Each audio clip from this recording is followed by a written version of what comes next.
want to really Go ahead. see Oh, I'm something. sorry. Take a look at what happened. Stand by for a second. All right. Well, that was just terrible. We're joined in watching this, I believe, by Robert F. Kennedy Jr., presidential candidate. My goodness, a privilege to talk to you, of all people, on a day like today, a presidential candidate, and of course, what your family has endured. Sir, welcome. Your thoughts, please. Well, my thoughts are that it's time for us all every American, to take a step back, to take a breath, to understand that this moment that we're all complicit in it, that all of us who fed into the vitriol, to the hatred, to the anger, that this is the ultimate culmination of that, and we need to all step back and start seeing each other once again as Americans, as part of a community, understand that America is better than this, that we now have to be the exemplary nation again, and that we need to come together in a spirit of love, of forgiveness, of reconciliation. And let's start healing our country again and use this terrible, terrible event to start unifying again. And of course, to pray at this moment for President Trump and for his family, who are all going through an ordeal with which I'm very familiar. Mr. Kennedy, when you witnessed that moment, I can only imagine what you felt personally, again, as Greg referenced, based on the history with your family. Also, you have been asking for your own Secret Service protection, which you have been denied. Just your thoughts on that. Yeah, I don't want to make this moment about me, but I was with my dad when he died.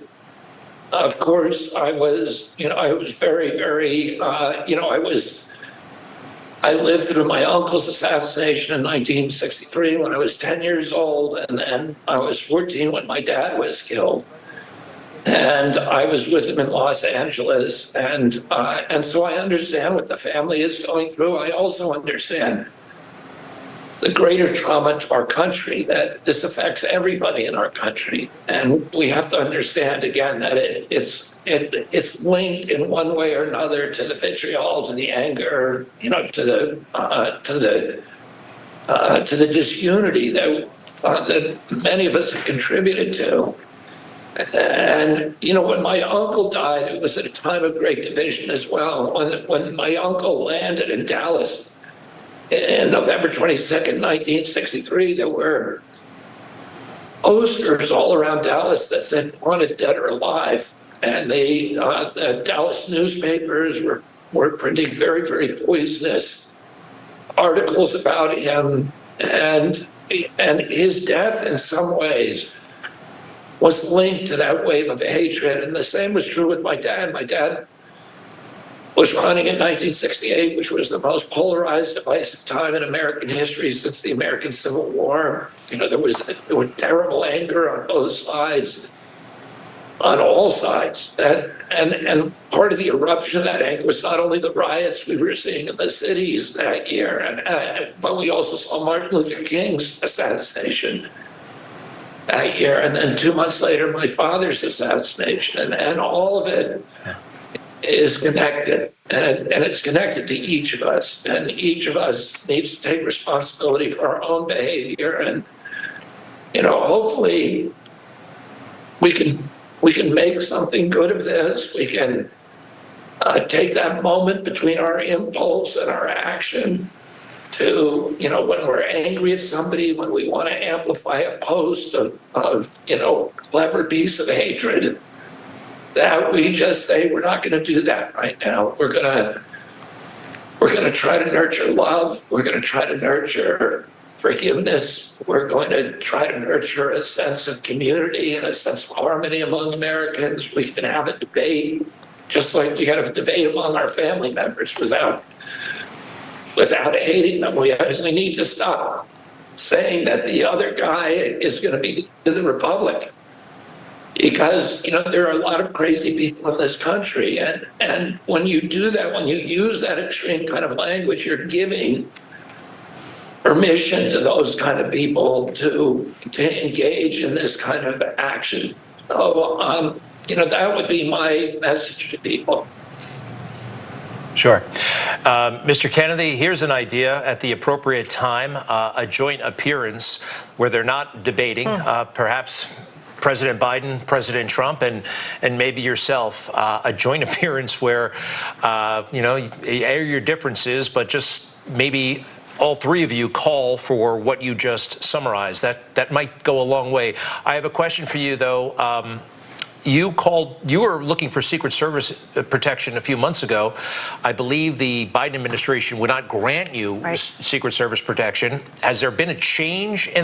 And given the events of today, sir, your situation is an urgent one.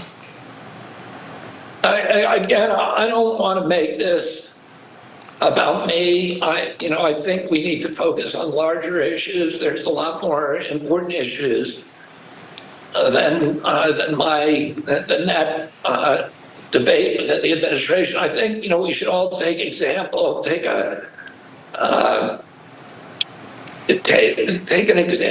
of how the Secret Service behaved here. We all saw them, the men and women who ran toward the bullet fire, who circled the president, who put their own lives at risk, who were willing to take a bullet, not just for the President of the United States, the former president, but also for our constitutional system of government, for our Constitution, for our country. And I think all of us should take inspiration from that example and understand that we have to take risks. We have to make sacrifices, and those sacrifices may not be putting yourself in the path of a bullet, but instead, biting your tongue when you want to say something ugly to somebody or something hateful, and taking a couple of breaths and maybe saying something kind instead and something healing instead. And I think really that's the message at this moment that we all need to start talking about. Let's make this a thank God that President Trump seems to be okay. And now let's go forward with this election with kindness toward each other and understanding that we're being examples to the rest of the world, and we need to be examples of how a democracy can function without devolving into violence and hatred and bitterness that seems to be enveloping the world right now. Yeah, Mr. Kennedy, to your point, if there is any way that something good can come out of this, maybe somehow to curb the vitriol that we have all been witnessing and all been hearing, and maybe some people who have also been participating in it, maybe, as you said, they will take a moment and not do that coming forward. But I do, just while we have you, we do have an official press statement from the Secret Service, so I just want to share that if you don't mind waiting just while I read through that. During former President Trump's campaign rally in Butler, Pennsylvania on the evening of July 13th at approximately 6:15 p.m. A suspected shooter fired multiple shots toward the stage from an elevated outside of the rally venue.